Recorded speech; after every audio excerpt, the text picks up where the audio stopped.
Welcome to Missions on Point, the Propempo perspective on church and missions. This is episode 135 of Missions on Point, and it's number 7 in a series on Your Church Missions Handbook. This particular episode, we're going to focus on missions team structure. In fact, the next few episodes all interrelate together, and they're hard to distinguish sometimes. Mission team structure, missions team composition, missions team functions, and missions team decision-making all kind of flow from one to the other. Missions team structure should follow missions team functions, and the composition supports those things. So how you put it all together and architect the structure will depend on what you have chosen to be your functions, and then your composition should support that. In this episode, we will deal primarily with structure. Your own church's missions team may vary somewhat from these, but I see 8 key roles or functions that have to have structure in order to work properly. The first one is leadership and administration. This top tier, if you will, can meet outside of the regular meetings of the larger missions team in order to guide or to submit suggestions for agenda items. Whoever or whatever subgroup of the missions team forms the leadership and administration bit, they will manage missions team meetings and agenda. They will be the primary interface between the pastor and elders and the missions team. This is important to limit that interface, because if every missions team member feels like they have inside access to pastor and elders, then we're going to get a log jam and overwhelm the pastor and elders. You actually want the pastor and elders to like the missions team, not try to avoid the missions team. The leadership and administration group develops plans and strategies for missions ministry, which can include all the research and development of a strategic focus for the church. The leadership and administration task force or sub-team will recruit, train, and coordinate missions team members in their work. If there is a separate group for specific support, sometimes in other episodes and Propempo literature, we've called this a Barnabas team. Other churches call it a prayer and care team. The leadership and administration people manage that and become the interface for those teams that are specifically helping a particular missionary family or unit. So what we have in terms of structure is a leadership and administration executive team that function that way in between meetings. The second major area is education, and by that we mean missions education. The education sub-team or task force or ad hoc group collects and makes available resource materials for the church. They disseminate and make available our missions policies to the congregation, the things we've been talking about, the charter, the missions handbook. They develop and assist with special missions training, which may include, particularly in children's ministries, developing a curriculum, recruiting staff to teach that curriculum, and have ongoing follow-up for sustaining or maintaining that curriculum with children and youth. I know of several churches that have a pretty extensive library, if you will, that they have developed over the years of tools, resources, games, object lessons, videos, books, all of those kinds of things that can be used in missions education. If your church has a lot of homeschool families, you ought to have a whole section in your church's library as a lending library for all kinds of missions education media. A third major area is communication. And what we mean by this is how missions is communicated to the whole congregation at large. Also, exactly how and who communicates with our missionaries. At the very least, the communication people create and update the missions bulletin board area or wall or wherever it is that your church displays missions materials available to people coming into the church. The communication sub-team would create and manage missions information on the church's internet web presence, create printed materials and other things to remind people to pray for our missionaries. They may monitor communication that is taking place between missions point of contact or missions advocates and the rest of the church. So if in your structure there is a person that is designated to be the primary point of contact and communication with the Smiths out on the field, then this communication sub-team makes sure that that person is actually doing their job and that there's a free flow of good communication with the Smiths to those in the church that are interested in praying for the Smiths, helping the Smiths, being engaged with the Smiths ministry. The fourth major area is prayer. So you have a prayer task force or prayer sub-team. This is so significant because even though we can't actually do personally the work of missions out on the field, we can participate in prayer.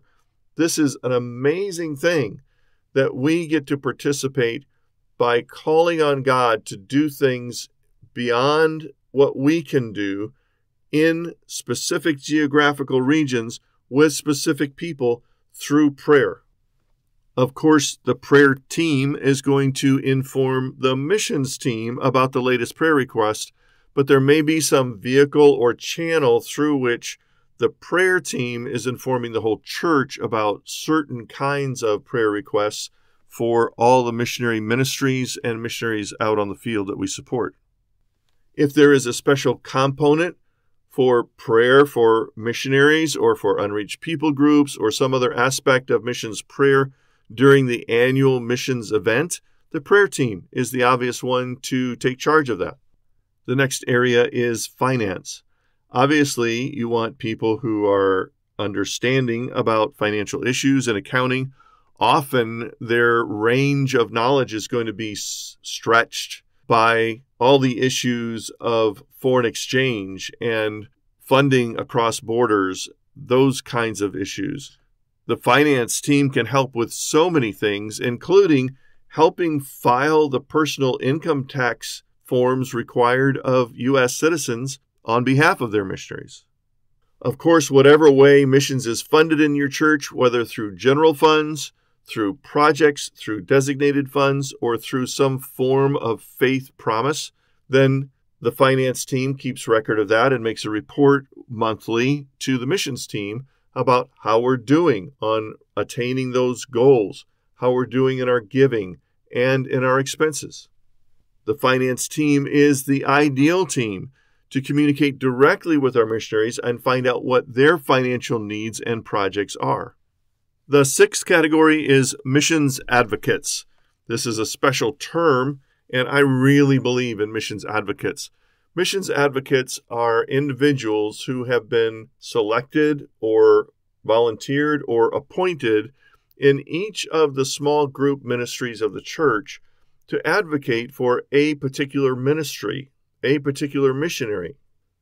So whether it be for Sunday school classes or small group Bible studies or community groups or discipleship groups or segments of youth groups or different ministries like music ministry, worship leading, the audiovisual team, however you slice and dice it, find out how you can get people within subgroups of the church to actually adopt a missionary to pray for, especially as part of their meetings. So they may have special communication with that missionary. Depending on how many missionaries you have, I recommend fewer rather than too many. A particular missionary family may have several small groups praying for them, and a mission advocate is needed just to coordinate all that communication so that these groups are praying for one particular missionary through the course of a year. And that missionary may change in the next year, and they may have a different missionary advocate to advocate for prayer and concern and needs of that missionary for that small group. It also means that they're coordinating things like care for that missionary when that missionary visits the church. Obviously, if that missionary is originally a member of your church, then there's going to be broad knowledge about them and acceptance and love. and everyone's going to want to help them. But the mission advocate makes sure that every missionary that you regularly support that comes to the church has whatever transportation, housing, food, even phone, internet, medical advice, whatever they need when they come, so that they're cared for really well when they visit your church. Area number 7 is very important. It's on personnel. And a lot of people think that they want to be on the personnel committee until they actually get on one and they realize how much work it is and how careful they have to be about what they know about individuals and how they care for them and shepherd them. So as a sidebar, I'd say it's a legitimate thing for everybody on the missions team to sign a very simple confidentiality agreement, meaning the things that they know about finances, for instance, about special prayer needs for missionaries that are a little bit more intimate or deep, that they have a sense of confidentiality. They don't share that with anyone, not even their spouse, outside of the missions team context. There may be some other agreement, at least a verbal agreement or a reminder, that everyone on the missions team needs to be as objective as possible with regard to their own pet concerns and relationships. It's not fair to anyone for someone on the missions team to be so deeply committed and involved with a particular ministry or missionary that they're always pushing that one all the time and not trying to serve the greater needs of the church and be a little bit more objective about how that all blends in with the whole picture that the missions team and that the church is pursuing. If any one group is susceptible to that kind of mindset, it is the personnel committee, because this is the sub-team or the task force that on the missions team has a first look at missionaries applying for support. There should be an application process. It should be in writing. It should be as objective as possible. And the personnel sub-team evaluates those to see if they make it to the next level for a broader discussion or a recommendation from the missions team for specific kinds of support. The personnel sub-team is also ready to ensure that all the missionaries are receiving adequate pastoral care. Sometimes that means counsel. It may mean a field visit. The personnel committee is the one who has their finger on the pulse of how that missionary is doing and what kind of needs they might have. They also want to evaluate our missionaries' status and faithfulness in ministry. And that means this sub-team, the personnel sub-team, may have a look at the annual evaluation that most mission agencies do of their missionaries out on the field. And of course, the personnel committee is the first one to screen requests for funding in any form or fashion. The last one on my list is the events sub-team or task force. They deal with special events through the year.